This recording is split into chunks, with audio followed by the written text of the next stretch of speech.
Taphophiles are people who are interested in headstones and cemeteries. The word cemetery is derived from Greek etymology, which means sleeping chamber or burial place. For nearly all of recorded human history, we've buried those who have passed away. As far back as 3000 BC, Roman and Celtic cultures marked burial places with headstones. The history of grave markers and headstones is sprawling and complex. However, what has become relatively standard in the United States is our desire to mark one's final resting place. Memorialization is important in helping surviving family members to remember and honor their loved ones. Memorialization also allows for future generations to visit and learn about their ancestry. In this video, we are not going to focus on specific individuals, but rather on what can be observed by looking at symbols, emblems, and other information that has been placed on different headstones. The majority of headstones provide the observer with an individual's name, birth and death dates, and other pieces of information such as mother or father, wife or husband, and perhaps even the names of their children. But what I found interesting while walking around Lafayette St. John's Cemetery are the emblems and symbols carved into several headstones. St. John's Cemetery was established in 1821, while the diocese was established in 1918. This cemetery is the final resting place for thousands of residents. The cemetery dates back to the time when Lafayette was known as Vermilionville. Upon entry of the cemetery, I soon spot the resting place of Franklin Gardner, Major General in the Confederate States Army. This is an interesting headstone in that it displays a carved image of Gardner and a Confederate flag, so that even if you didn't recognize his name, you'd still be able to decipher his rank and that he served in the Confederate Army. Nearby is another burial plot of a former soldier in the American Civil War. In this case, we see the Southern Cross of Honor at the top of the headstone. Even if we don't know anything else about this soldier, we would know that he served on the side of the Confederate States of America due to the placement of the Southern Cross. The Southern Cross of Honor was a postbellum honor presented by the United Daughters of the Confederacy to members of the United Confederate Veterans. Walking a bit farther, I spot one of the first of many inscriptions that look like IHS. These three letters represent the first three letters of Christos, or Christ, in Greek. On many of the headstones I spot with these letters, they are quite faded due to their age and exposure to the elements. Near what appears to be a community mausoleum is a headstone featuring at least 5 names. Near 3 of the names are brass emblems indicating significant personal achievements. On the top are 2 emblems indicating Mr. Landry served in the U.S. Army and Lafayette's Fire Department.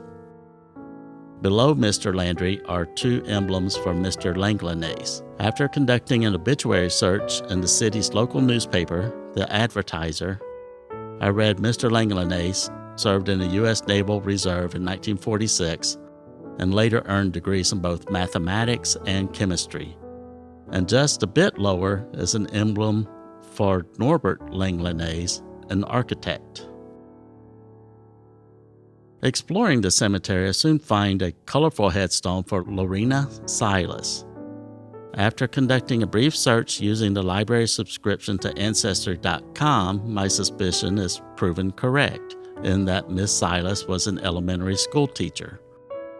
Furthermore, Ancestry.com places her birth date at about 1911 instead of the definitive 1907 date shown here. There are several headstones for children in St. John's Cemetery, which saddens me. Many of them depict a small pair of feet or a small, chubby cherub. In Christian art, cherubs are often used to symbolize innocence and angelic qualities.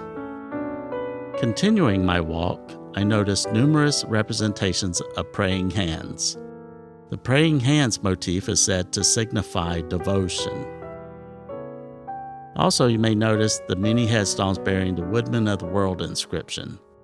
Sometimes these headstones are adorned with a log or wood motif. Modern Woodman of the World was founded in 1883 by Joseph Cullen Root. Root envisioned the organization as part life insurance and fraternal organization. Here's an interesting headstone. Searching the advertiser's obituaries, I read that Mr. Poche worked as a bricklayer for a local construction company, as seen by the hand trowel and brick wall motif. However, I did not find any reason given for the elephant motif below Miss Catherine Catalan Handy's name. Near University Avenue is the only Masonic marker I found in this cemetery. It is represented by a square and a compass with the letter G in the middle, and just below the Masonic symbol are the Greek letters for a fraternity, Phi Beta Epsilon. Retracing my steps through this area, I spot another interesting marker. This one has an etching of a semi-truck.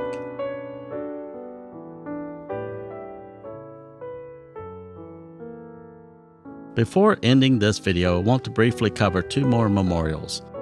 The first one is for Dr. Saloom, as shown here with a caduceus. The caduceus is a symbol that with a short staff entwined by two serpents. The snakes represent Moses' healing of those bitten by snakes, as well as being representative of longevity and immortality. The last is of Reverend Lucian Mayhew. This headstone has a Jerusalem cross, also known as a fivefold cross, or the cross and crosslets.